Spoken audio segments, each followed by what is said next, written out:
All right. Well, for those of you that don't know, my name is Stephanie, and I am the Amazfit community manager. And I am delighted to welcome Wilfredo Benitez as our January community guest. Without further ado, I'm going to pass the mic to him. So, if he can introduce himself, tell us where you are in your life right now. Tell us a little bit about you, and we'll get started. We're so excited to have you today. Awesome. Thanks, Stephanie. Yeah, I'm excited to be here. So thanks also for the brief introduction. I'll go ahead and introduce myself a little bit more. Hi again, everyone. My name is Will. I am in beautiful Portland, Oregon. Um, and if anyone else is not from the Pacific Coast, I'm actually from the East Coast. I'm from New Jersey, but I've been in Portland, Oregon for I guess 8 years now. So call Portland home, call the Pacific Northwest home. It's a beautiful place to run, and I'll get into that in a little bit because I am an avid runner, but by profession, I'm a nutritionist. And what's so beautiful is I get to work with a lot of runners professionally. So I heavily work with athletes and runners as their nutritionists. So it's kind of great kind of getting to marry both of my passions, nutrition and running, being an athlete, living that active athlete lifestyle. And yeah, I get to help people kind of do the same and optimize their nutrition. I am also a new dad. Well, newish dad. He's almost a year, but it still feels like a super new chapter of our Oh, that lives. is so So wonderful. Congrats. thanks. Yeah, he's a year next month. And what a whirlwind that's been, as I'm sure people can imagine or relate to. And yeah, it's definitely kind of flipped my normal kind of active routine, on its head, but that's okay. I'm learning, continuing to learn to adapt. Right. But it's honestly, truly the most wonderful thing ever. I love being a parent and a dad. It's so great. But yeah, it's definitely been challenging to kind of navigate how to stay active and keep my full-time work schedule and be a good partner and all these things, right? But yeah, that's just kind of a little bit about me and where I am. That's awesome. Thank you so much for that introduction. And I bet, now you can have on your resume, like kind of coaching people through being an athlete and, having a job and also raising a child. So that's like such a cool experience that you can bring into that coaching perspective too. Um, Totally. yeah. Yeah, I work with, a lot of people who are parents and who mention that, that their real struggles. And now I fully empathize, now I fully am experiencing just what those struggles are and how it actually, looks in real life. So totally. Wow, that's amazing. Well, congrats on that. Thank you. I would love to kind of dive into your career as an athlete first, and then we'll dive into your profession. And I would love to hear about, what athletic experiences did you have growing up, and how did they shape you to follow the career path that you currently have in running and both nutrition too? Yeah. Yes, I mean, growing up, I was never a one sport person. I think I loved one sport, which was Mhm. soccer. But I definitely dabbled, as a lot of kids do, which I think is great. Um, I played baseball, although I was not a good baseball player. It's quite comical. But I'd still played for many years. Every like spring season, I did soccer in the fall. I don't think I did much in the winter. Like as a young kid, I think I just did like classes at my local YMCA. Um, Actually, when I was in grade school, I did basketball for like the basketball team. Like we had a basketball team at the school. So I did, that was actually a winter sport. Um, yeah, and like I said, I loved soccer. I think I was really fast, and like the quintessential thing for soccer is running a lot. So I think I was really good at that and like decent at the soccer part, but being able to kind of be a fast runner just kind of made it really fun for me. So I Totally. really enjoyed playing soccer and actually continue to play today. But in high school, I was introduced to running, as a sport itself, right? So yeah, I ran track in high school, and didn't get burnt out. I loved it. I was a sprinter, so I wasn't, doing crazy distances, which is funny because now I do ultra marathons. Awesome. But yeah, I was a sprinter in high school, and I didn't go to college for any sports. I wasn't a good enough soccer player, admittedly. And I was just shy of some marks in track to warrant some decent scholarship. So I still ran though. I was definitely still an active person throughout my college career. Still ran, still played soccer, kind of recreationally with friends and whatnot, college leagues, things like that. But midway through college, I started getting some more endurance running. So I did my first triathlon later in college. I did my first half marathon and then marathon, not in that order, completely out of order there. But I kind of got the endurance bug, and Yeah. then post collegiately, yeah, again, I did that marathon uh, in my senior year, and then did my first ultra marathon in my fifth year because I was finishing up a grad program, Nice. um, and caught the endurance bug from that marathon and ultra marathon, and have been doing both of those since. And I just, yeah, I love it. So definitely, I've been an active person for a long time. Yeah, for sure. That's awesome and so impressive. And it's great. I love that you started with I didn't get burnt out. Mhm. I would love to kind of hear about why you think so. Do you think that you grew with the sport or you learned new things and you just constantly improved? But what even, people listening now, like maybe what are some things that you did or maybe didn't do that helped you not get burnt out and you still share that passion today because of that? Yeah, that's a great question. I think so many things have helped. Everyone's going to have their own story if they have been burnt out, right? Like injuries can definitely weigh on people, and they can just get too many, and then they just can't exercise as much, or they just don't enjoy it as much. I fortunately didn't really have any injuries. I mean, just some like little things here and there, like high school athletes may deal with, but no like serious injuries. So that was fortunate. Um, I think what helped me personally is that I evolved my running. So I'll stick to running because that's what I continue to do. Um, I think I went from like I didn't try to be a sprinter in college and like Right. force that, like I just kind of recognized, oh, I'm in a different place. Like I haven't been paying attention to sprinting or like trying to be the best sprinter for Totally. however many years. But I love to run, like I love to exercise, and I enjoy moving my body in that way. So what can it look like? So that's where I joined a running club in college and just kind of met cool friends through that. And we just did like social runs. So like it became fun for me, and it wasn't this like high competition, like needing to perform every weekend kind of thing. Mhm. And I let that be because I am a very competitive person. So I could have sought out meets and like performance training groups and whatnot, but I just let it be fun for a while. And then through that, like had new experiences. Like I did my first half marathon because I joined that running club and other people were doing that half marathon. And I was like, Totally. yeah, I've never run more than like 6 miles. I'll do a half marathon and run 13.1 miles. But I did it because friends were doing it. So yeah, I think I was just open to new experiences. And fortunately, because doesn't work out for everyone, but at least it worked out for me. And I do credit that to yeah, me not burning out and me kind of like finding new and exciting ways to stay active and just love the sport that I love. Yeah, I think fun, if you were to like, what's one word, sum it up, it's fun, make it enjoyable. And that's such a great answer. Um, so transitioning into your your current status as a parent, as a multifaceted nutritionist and coach, and an athlete yourself, what are your current goals? And how are you training for them or prepping for them? Yeah. So as I mentioned, I love ultra marathons.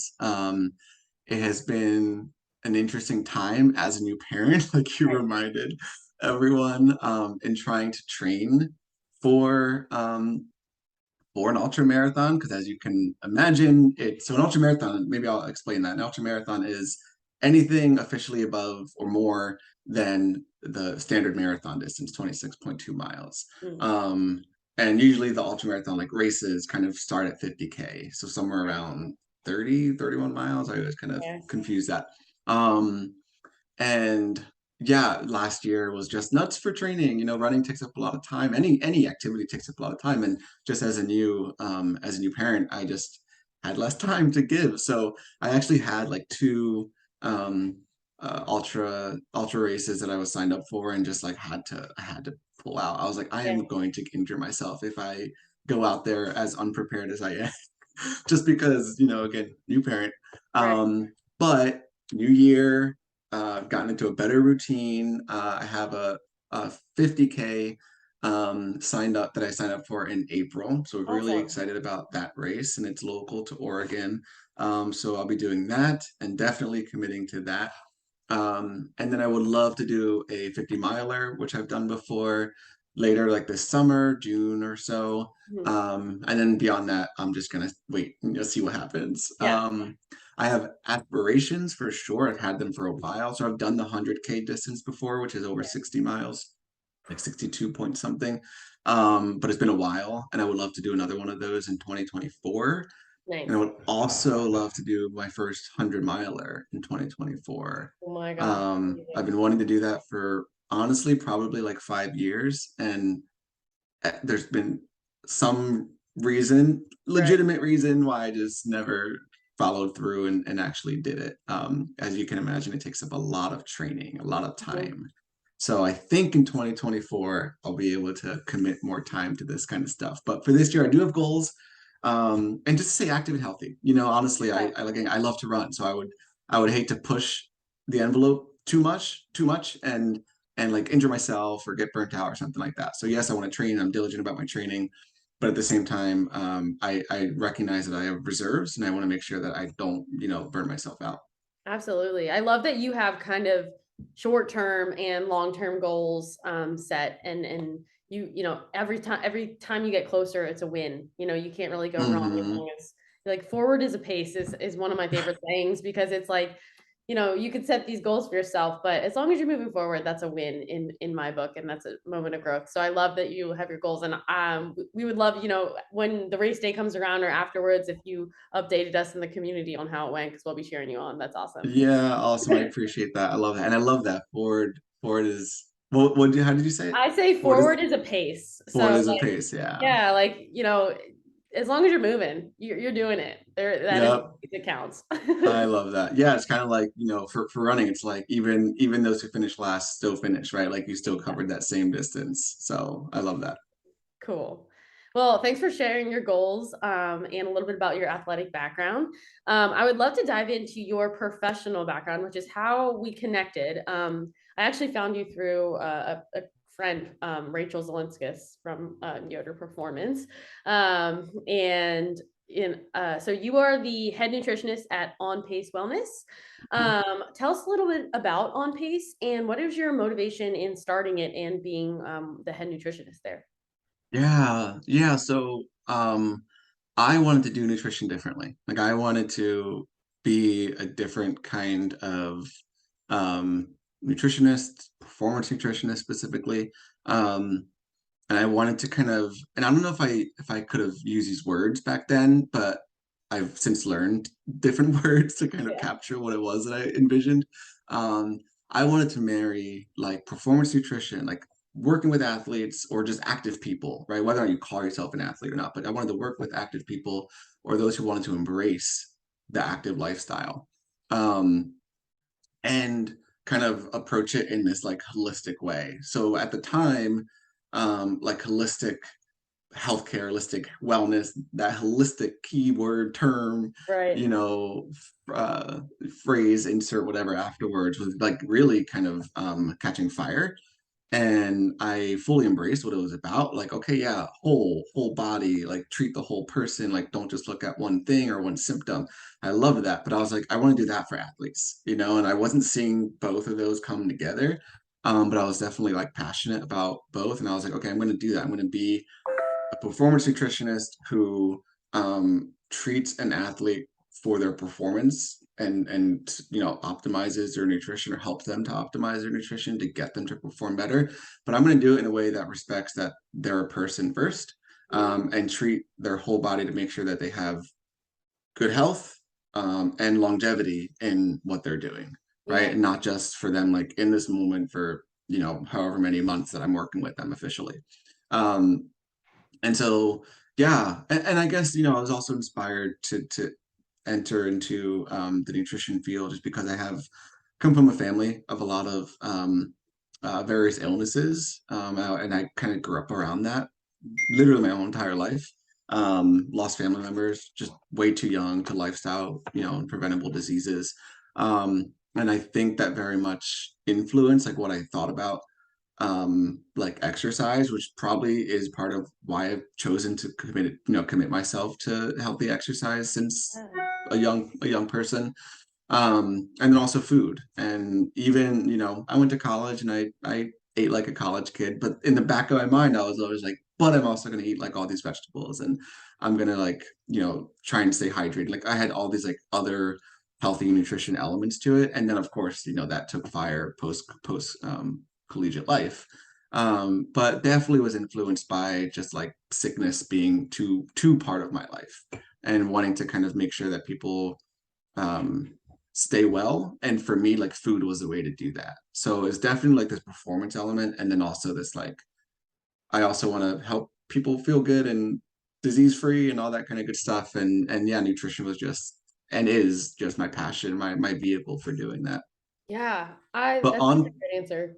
Sorry, continue. Yeah, no, I Yeah. appreciate that. Yeah, just but OnPace specifically, yeah, I was born 6 to 7 years ago, somewhere in that time frame, and um, I just again wanted to bring all of this to athletes in my and decided to kind of create my own business to do it. Just be my own boss, that sort of thing, do it my own way, create partnerships in my own way. And On Pace, the name was taken from just like runners, you know, like being you know, with the whole pace reference.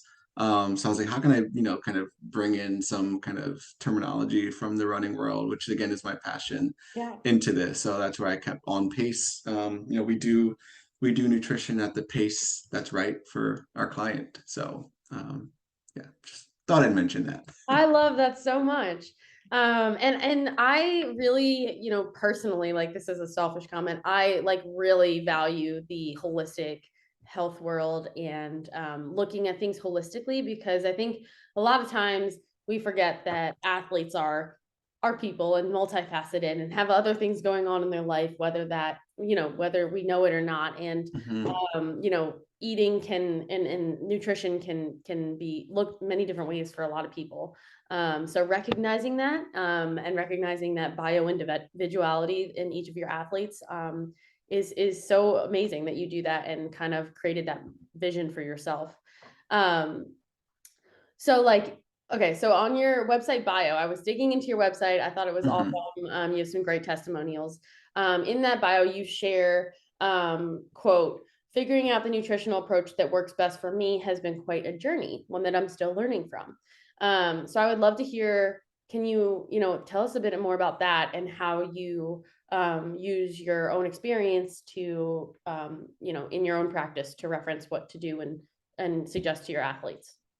Yeah, yeah. I mean, you know, how I've eaten has evolved Mhm. over time, as it should. You know, every if we think of nutrition as a science, right? Science changes over time, right? I mean, every day, right?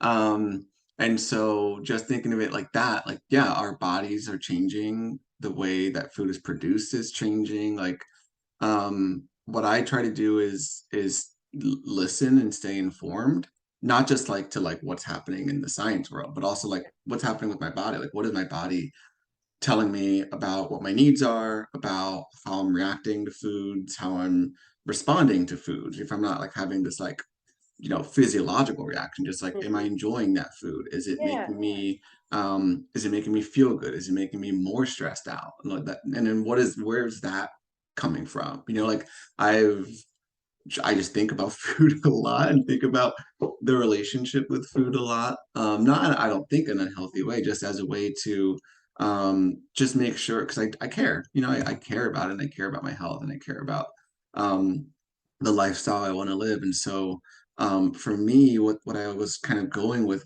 that quote is just basically saying like over time my needs have changed, my desires you know, around food and nutrition has changed, and um just kind of being okay with that process and thinking about it. I know so many people who eat the same way that they have been eating since they were kids or since they Yeah. were in college, and nothing inherently wrong with that. But at the same time, if there are issues going on, then I encourage people usually to say like, hey, your body's a different body all these years later, and there are different needs that need to be met in with different foods, and Absolutely. kind of being open to that change and to that reality. And then, as I said in that quote, like I'm still learning. I'm still growing. I'm still, I have different goals every year. Food and my response to it and gives me new insights and informs me every single time. So I'm just kind of being open to that, and then just using that information to make better choices whenever I can. Because even as a nutritionist in this area, food is, I'm not perfect. I still, I'm like, oh, I shouldn't have eaten that, or Yeah. I need to, very much there are times where I'm like, I need to be better about my hydration. I'm a person too, and so I need to keep thinking about these things and keep letting myself grow in this area personally. Hmm. Yeah, that's such a great, so many great points you made there. I could dive into so many things, but one thing that really came to mind was I love that, the way you talked about like, counseling, almost counseling or coaching your athletes through this. I feel like you ask like the hard questions and almost become a thought partner when it comes to like, how did this make you feel? Is it fueling your workouts? Is your body healthy? Is it giving you what you need? Hmm.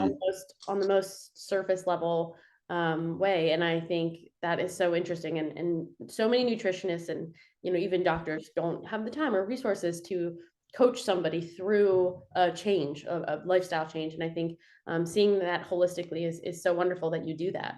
Um, so, when you're talking with your clients and you have so many athletes that have so many different goals, what nutrition mistakes do you see the most in your clients that you could come forward and kind of call out now and get some people thinking maybe in our community? Yeah.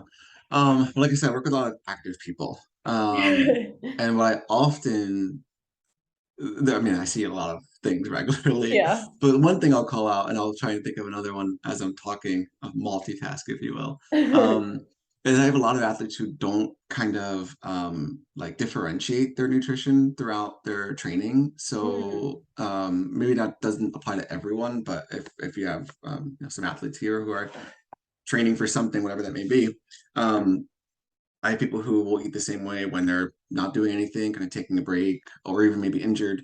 Um, and they'll eat that way, and then they will eat the same way as if when they were training, like really, really hard. yeah. And they don't really make those really needed key changes in their nutrition to support what's going on, the demands of their life in those moments. Obviously, when you're training, a lot of demand on the body compared to when you're kind of in a rut or just on a break, Right. or you're traveling for a month for whatever reason. All those changes throughout the year definitely warrant some changes in your nutrition. So I love educating people around that, bringing awareness and attention to the need to do that. And then, of course, like you said, counsel or guide people through those changes. I mean, that is the work that I do. I love that coaching process is just so critical. Um, I'll also see something else that's it's applicable to definitely my active athletes, but then our active clients, excuse me, and then even just people who aren't active. We work with a lot of people who wouldn't classify themselves as active, kind of like a general population, if you will. And it's diversity. It's a lack of, I should say, of nutritional diversity, where people, just kind of eat the same thing. And I totally understand why athletes love eating the same things because it's safe, and it's Yeah. like I know when I train, I'm on a schedule. I know I need to feel good and light, when I'm training. And so I know that these two meals do that for me, right? And so like they will stick to those meals and those types of foods very, very regularly. So I totally understand that. I feel And then very also called out just, right yep, yep, yep. I now. mean, sometimes I'm a culprit of Yeah. that too. I want to feel a certain way when I'm exercising. I love this. And Keep then there's also just the general fact that people are creatures of habit. and we try to differentiate, but even when we do, without like bringing actual intention to it, and shining the spotlight on those foods, we sometimes change up the meals with the same foods. Mm, um and like it's like I'm gonna do, instead of a kale salad, I'm gonna do like sauteed kale on the side of this, chicken rice dish, or yep. I'm gonna do kale in my smoothie. Like it's which is wonderful. Do that, do all those things. Um, but yeah, like I said, it's often we stick to these foods that we really know and just try to move them around. What I love to do is to show people the importance of it and the how to for increasing that food diversity. Yeah. There are so many like hundreds, if not thousands, of foods that are out there that really could be explored. I mean, not that many in our grocery stores, but that are Right. physically out there. And we eat a fraction of them, which again, it's limited to our access at our grocery stores and whatnot. I totally get that. But even so, when we go to the grocery store, we walk those aisles, we walk the produce section, like how many times, people listening here, do you just grab the same things? Yeah. You're just like, oh, we're out of carrots, we're out of broccoli, we're out of apples, we're out of bananas, like boom, boom, boom, boom, boom, done, and you're out. Versus like, So oh true. wait, what about the zucchini? What about the broccolini? What about the eggplant? What about, and Yeah. I love like when I'm working with a client, like holding them accountable to actually including those foods and then talking about them about why, from a Absolutely. I won't get into the nitty gritty science of it, but there's a lot of good like gut health benefits, for example, that can come from diversifying our food and really getting in all the different foods on a somewhat regular basis. So, and Right. even that can have like ripple effects to so many other Yeah. benefits, for athletics and just for general health. Um, so yeah, I think diversity is definitely something at a larger scale that I see a lot of people not doing super great, Yeah. that I think, yeah, most people can do better. That is such a great answer. And I was listening to a podcast recently, and the podcast person was talking about diversity and suggested that every time you go to the grocery store, try get one new thing, like Mhm. just one. And like I thought about that in the winter. I was getting like turnips. Like I just was like, okay, Mhm. what can I try here? And Yeah, so I love that you said that about just branch out for like 1 week and see what, if that habit can stick. yeah, and I love what you said, or what the person on the podcast said. It's like one thing. You're like, don't Yeah. overwhelm yourself. Don't try like 3 recipes this week. Just try one new food and go from there. Like take that baby step, because that baby step, can it's like you said, forward is a pace, right? Like that baby Yeah, step is progress. It's manageable, it's doable, and it'll set you on that path. Those extra changes will come. No need to rush the process, if you will. absolutely. Um, so we're gonna get into some, like, I would love you to kind of like break some stereotypes, I guess would be the word. What is the best diet for athletes? So, Mm, most of our community are either athletes looking to become athletes, looking to get fit, or up their game, as to use the Amazfit slogan. So most of these people, I feel like this question could apply to, but what's the best diet for somebody that's looking to get fit or train for something? okay. I get this question a lot, as you Mm-hmm. may imagine. And I hope my response isn't too diplomatic, but it is a diplomatic response, but a true one nonetheless. And I'll go into it.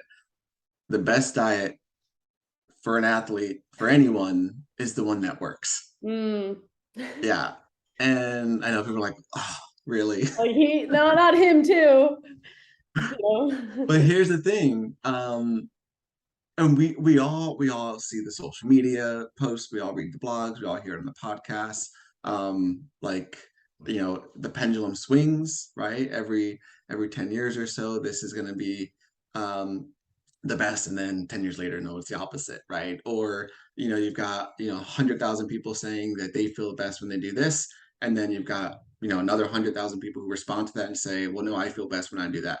Yeah, What does that all mean? I feel like for so long, and kind of it's an incessant kind of conversation where we try to fit ourselves into what someone else or science is saying is the best. And truth be told, um, when it comes to the science, it's hard. Like even then, it's hard to know if science is really telling us what's best. Yeah.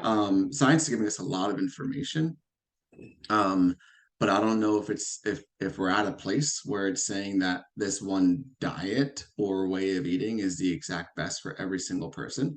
Um, so that's why I love that response, because it truly is a matter of individualizing it. I think some people um, are going to feel best when they, their ratio of protein over carbs is much higher, and other people are going to feel way better when they're getting in way more carbs compared to, protein or fats or something like that. And then of course it's the types of those foods, right? Like ours are people feeling their absolute best when they include like animal protein in their diet versus when they exclude animal protein in their diet and just increase more plant-based proteins in their diet. Um, I think I've been doing this enough. Like I'm a full advocate of plant-heavy Hmm. eating. Like absolutely, I think people need to be eating way more fiber than they are. Um, but I don't love forcing people into diets, and Yeah. and for that reason I don't advocate for a specific diet. What I try to do professionally is help people to listen to their body, to be open to new foods and new experiences, be open to change and guiding them through what that change may look like. And then, yeah, using that, how they're feeling, their feedback as information. What does this tell you? Okay, you didn't come into this thinking that you were going to give up dairy or give up gluten, but when you did it for a week or two, you felt your best. Like, great, there's the information. What do you want to do with it? Yeah.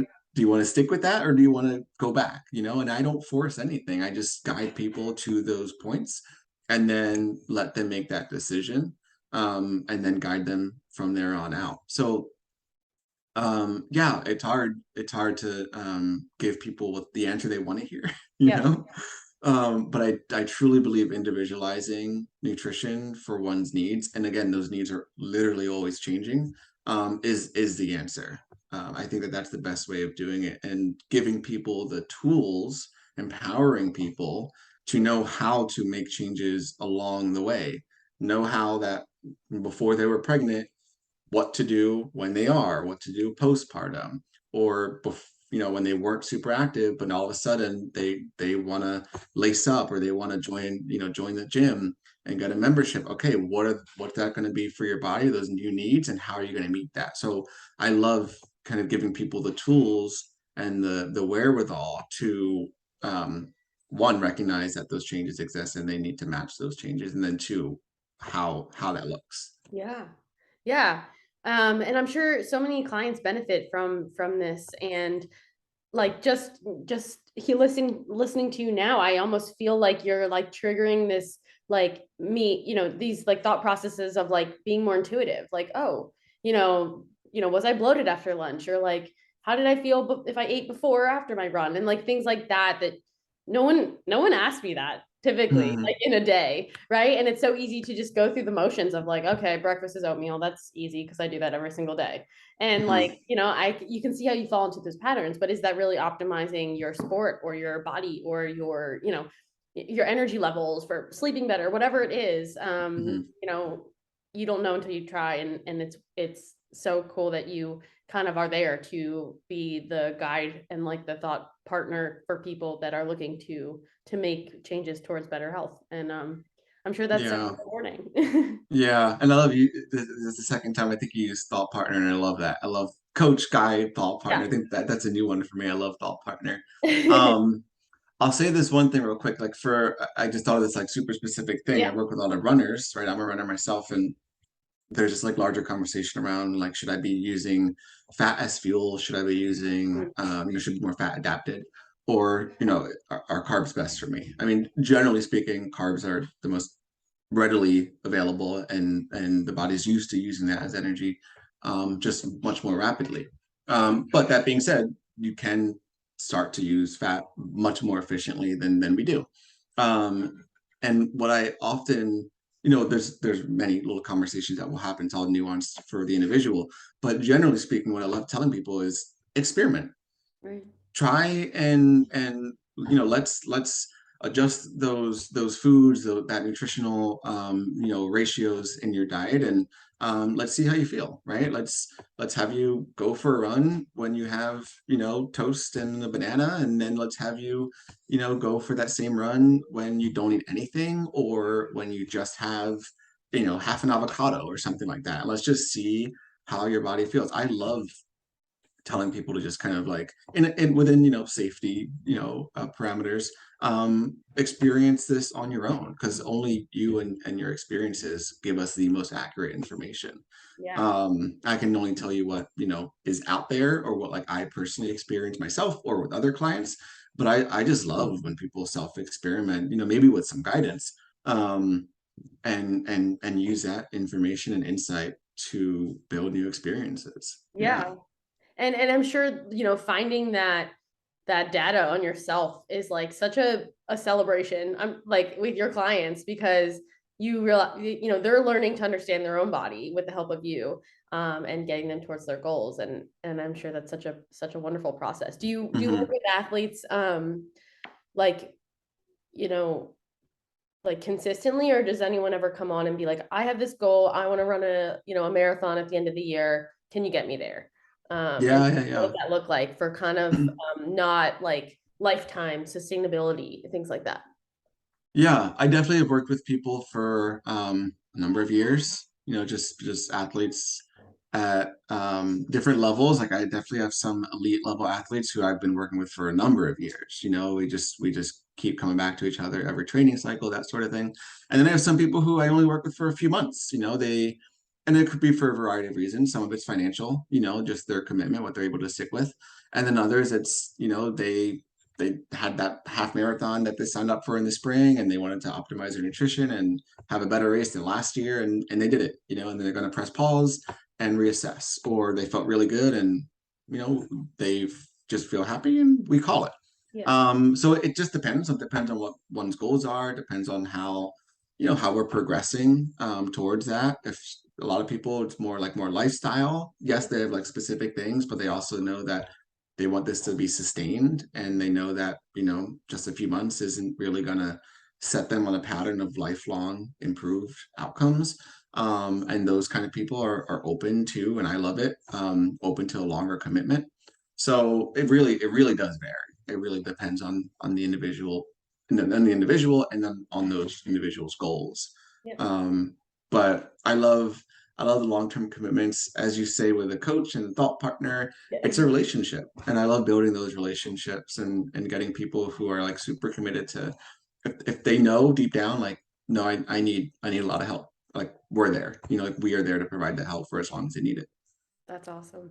So, correct me if I'm wrong, but what, from my understanding, if people are listening and wondering what working with you would look like, it sounds like there's no kind of like, oh, here's my 24-week plan. This is what I give everybody. Mm. It sounds like you're very individual, and people will get that personalized structure, and you'll listen and hear a little bit deeper. And I'm sure that's something that you bring to the table that not other nutritionists do. Yeah, absolutely. Yeah, I don't love meal plans. Yeah. I don't love cookie cutter plans. As is part of like the whole individualization practice. I need to personalize it all the time. So yeah, you get very comprehensive, and just like that personal connection and personal work just for versus like you said, like a set plan, and we'll check in at week three, Right. and see how things are going. Like, no, it's much more nuanced and relationship building. It truly is a coaching. I call myself a nutritionist, but I mean I could very much call myself a nutrition coach, because that coaching Yeah. part, that relationship part, is just really critical. Yeah. That's awesome. Well, I loved hearing about your coaching practice, and thank you so much for sharing that. Yeah. I would love to dive into some rapid fire. Yeah. So, you don't need to expand on anything, just kind of what pops into your head. And if you say nothing, the answer is nothing, or there's not one, that's fair too. Can I hit like a Um, pass, like a button, like a boom? I know. Or just like a paper of like, it depends. Um, but I just kind of wanted to dive into some quick nutrition tips for certain things, and Mhm. maybe you just kind of throw out foods or anything really. All Um, right, let's do it. I mean, I feel like now I'm in the hot seat, like we're in like a game show right now. yeah, and it doesn't have to be. I'm not gonna throw them at you, but okay. So your quick nutrition tips for number one, improve recovery. Improve recovery. Okay. I'm thinking like muscle recovery, like Mhm. like just we're talking to athletes here. So magnesium, like we just don't get enough magnesium in our diet, so more magnesium.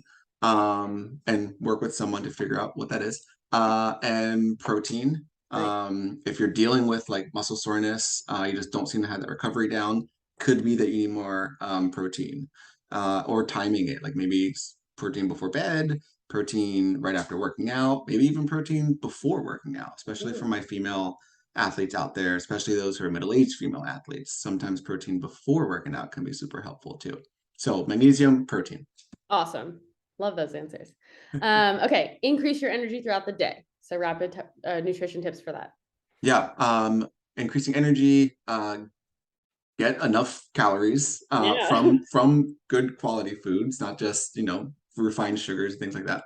And then hydration and electrolytes for sure. Most of us are walking around honestly chronically dehydrated, and it doesn't have to be like immensely dehydrated, just like every day little by little we're dehydrated.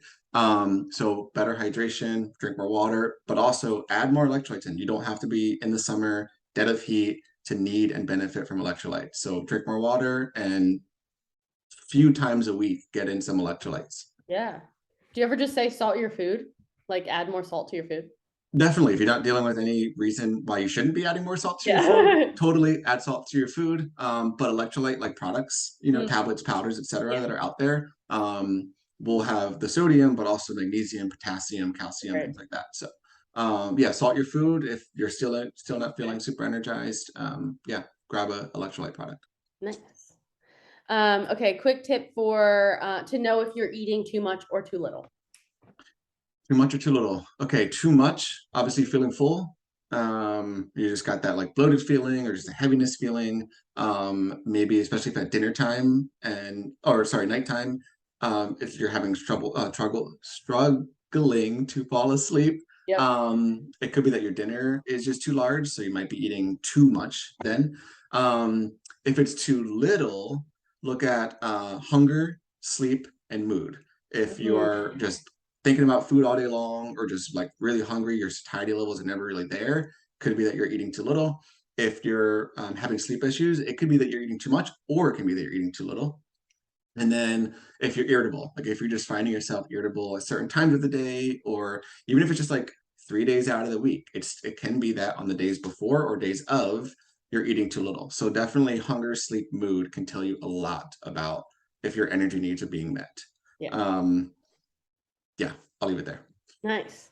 Just a quick, I one time was eating too little. I didn't know it. I literally added avocado every single day and it got happier. So Yeah. swear by that too. Yeah, Um, perfect.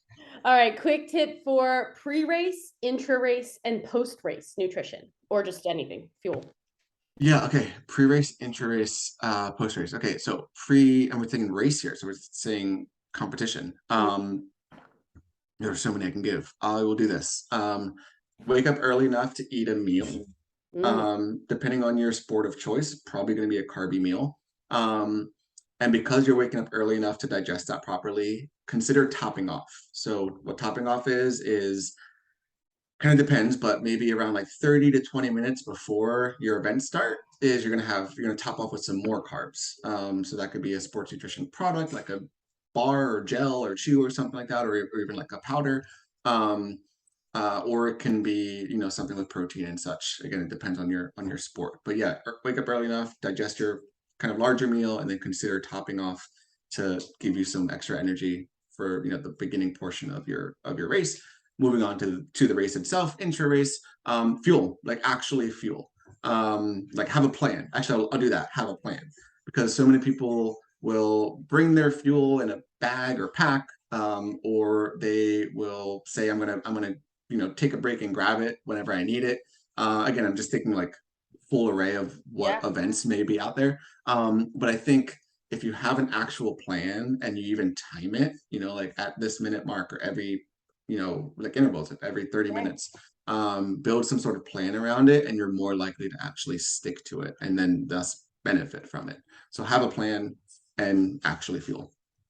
Post race recovery. That is where your recovery starts. A lot of people, if it's a big race, you're going to celebrate. You're going to eat Yeah. big meals, and you may even have alcohol. Um, do both. Celebrate. I'm happy for you. Congratulations on your accomplishment. But work on your hydration first and get in some healthy carbs and protein first. So have at least like 200 calories of a mix of protein and carbs, like more immediately after your race, and also focusing on your hydration before you grab that alcohol, or grab some coffee at wherever you're gonna maybe go out to get some celebratory food. Actually hydrate, like rehydrate, and use electrolytes in the hydration. Yeah. Great tips. All right, we'll do 3 more. Quick nutrition tips for reducing bloat. A lot of people struggle with bloat. Oh, yeah, I'm sorry for you. And every now and then I do myself. It's so uncomfortable. Yeah, so reducing bloating, I will say slow down your chewing. A lot of people chew way too fast. And especially when people are trying to eat healthier, what do? You eat more salads, you eat more, I don't know, nuts and seeds, you eat more beans, right? You eat more of these like foods that not everyone eats super regularly and are healthy, but we still chew too fast while we're doing it. Or we are working or watching a show, we're distracted while eating these super healthy foods. Often what that can do is not break down those foods enough, and a lot more work has to be done, lower down your digestive slash gastrointestinal tract. Yeah. And that can lead to bloating for sure. So slow down, be more present, but more importantly, I think, is chew your food enough, like chew it more than you think you need to. That should help a lot. Yeah. And then if you don't have time to do that, or you chew a lot already and you're still bloating, um, consider working with a nutritionist. Or 3, enzymes. Like maybe you may need some digestive enzyme support around your more complex meals or around your larger meals. Or if you're like, I bloat in the evenings, then maybe it's your dinner meal. Maybe you'll need to work on using some digestive enzymes before dinner or during dinner. Yeah, those are some super tangible tips. Awesome. Yeah. Um, what if somebody is looking to heal from an injury? How can they optimize their nutrition? Super basic stuff. Yeah, protein again. Focus on protein. A lot of people, when they're injured, they're active less, right? Their activity level goes down, and usually their calorie intake goes down. That's okay. It makes sense. Don't let it drop too much, but definitely make sure you're getting in enough protein. Mm, That's just critical for injury recovery. 2 other nutrients to really pay attention to: vitamin C, zinc. Keep your vitamin C up, whether that's using a vitamin C supplement or continuing to make sure that you're getting in some good fruits, some bell peppers, some greens, right? All those natural sources of vitamin C. Keep vitamin C up. It's really important for the healing process, for protein synthesis, for connective tissue rebuilding. Speaking of zinc, zinc is also really important for that, and also really important for protein synthesis. So make sure you're getting enough zinc. Zinc is one of those where sometimes even the best of us don't get enough throughout the day. yeah. So pay attention to where some good sources of zinc are, and when you're injured, make sure that you have a plan for getting those in throughout your day. Nice. Awesome. All right. And last one. And this is relevant to maybe like people that wouldn't identify as athletes, but people looking to get to a healthy weight who don't want to focus on the numbers. What are some tips, maybe some very tangible, easy changes people can make? Yeah. Don't want to incessantly focus on the numbers. Okay. Fiber. I'll leave it at fiber. You can track, right? You can track, get a sense of your intake and what may need to change, but it brings you to numbers. So I hesitate to go there. I think a really easy, like one-stop shop almost for eating healthier and usually doing a little bit better at leaning out, or just, yeah, like just feeling better, is focusing on fiber. There's a high correlation of higher fiber diets and lower body mass. And if you just think of it, like if you think of like high fiber foods, like, okay, if I eat more high fiber foods, which tend to have a lot of volume, there's less room for other stuff, right? There's Right. less room for like I'm more full from the fiber, and there's just physically less room for the donuts or the insert any eating out, insert any not super healthy food there, Right. right? So yeah, I think when people just focus on, okay, I'm going to get more fiber in, ignore the numbers if you will, just what are those good sources of fibers that we all know, get more of those in. That's going and get consistent. That's going to help. Remember what I said before though, chew that fiber. Yeah. Step one is chewing it. Awesome. Well, those Yeah. are some awesome takeaway tips, like super tangible for people to even just start like tomorrow. That like, pick one even. So thank you so much for joining us for the rapid fire. Yeah. Some closing thoughts. I would love if you shared, and I'm sure others would too. How can we work with you? Mhm. And where can we follow you? Where can we stay in touch? Yeah, so follow me. As far as social media goes, I'm pretty much only active on Instagram. Not jumped on board the TikTok train yet. At OnPace Wellness. Um, and my website is onpacewellness.com. And how do you work with me? You can message me there at my website. There's like a contact me page. There's my email address is there. I think my cell phone is even on my website, so you can call or text even. And then Instagram, you can DM me or something like that, and all the contact info is there too. And we also have other nutritionists on my team. So Stevie is another nutritionist, and Jesse is another nutritionist. So you can read about them on our website if you feel like you love our philosophy. We all share a philosophy. That's why I've brought them onto my team. But there are some nuances of our own personal experiences and our focuses. So you can check them out and see if you want to work with either of them. Yeah, we would love to work with you or even just have that preliminary conversation with you. Yeah, awesome. Thank you. And for those listening, I will be linking all of these links in the notes and in the caption of linking this recording. So check that out if you would like to go look at OnPace. Well, thank you so much. Do you have any closing words? Anything else you want to add before we end things here? Oh, I always say not really, and I keep talking. Like I don't have any like crazy Yeah, words of like wisdom. insightful, yeah, like Yeah. words of wisdom kind of thing. Just no, I mean, thank you first of all. Thank you for inviting me on and for so much good thought and thoughtful questions in this interview. And then to the people who are watching or listening or will watch or listen, yeah, like I said, I hope if you walk away with anything, it's that it's two things. Nutrition matters.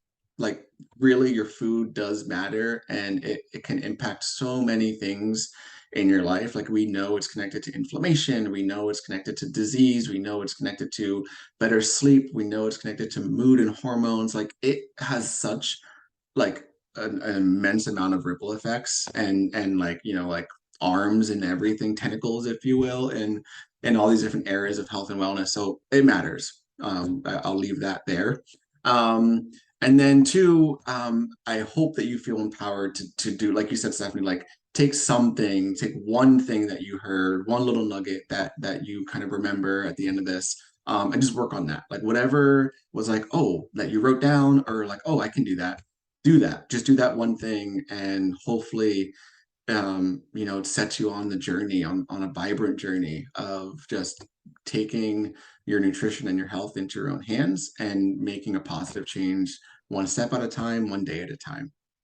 Yeah, Yeah. absolutely. Love that.